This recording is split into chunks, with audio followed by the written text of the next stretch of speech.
A group of local women from the Monaipathar ADC Village area took to the streets to voice their deep resentment and protest against the severely dilapidated condition of the main thoroughfare. The protesters highlighted that the road has transformed into a hazardous, muddy stretch, making daily commuting nearly impossible. The deplorable state of the infrastructure has severely disrupted daily life, causing immense hardship for regular commuters and particularly jeopardizing the safety and attendance of school-going students. 1000 উপরে বসবাসকারী পরিবার 60 থেকে 50 পরিবার উপরে আছে। এই রাস্তাতে যে প্রায় দীর্ঘ 8-9 বছর ধরে আগে যে শোলিং আসলো এরপরে যে রাস্তাটা যেভাবে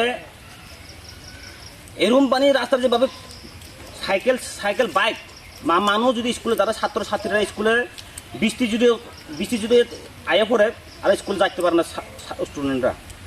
এবং যে কোনো রুগী এরম দিন গেছে আমরা এখানে এই 2-1 দিন আগে একজন রুগী আসলো এই রুগীর গাড়ি যাইতে হবে না আমরা রাস্তা দিয়া এবার বাজার পর্যন্ত আমরা কানে ইয়ে করে বাজার পর্যন্ত আইনে দেওয়া লাগে। আমি চাই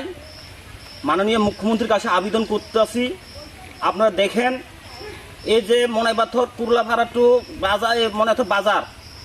এরম বিশাল রাস্তা যে বেহাল রাস্তা এই রাস্তাটাকে আপনাকে দপ্তর থেকে একটু জানান।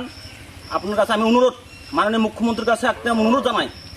এই রাস্তাটা একটু দেখেন এবং এই বছর 2026-এ রিফারিং করছিল 24 লাখ টাকা বলে এটা আমি জানছি না কিন্তু 24 লাখ টাকা শুনছি এই 24 লাখ টাকা কি রিফারিং করছেন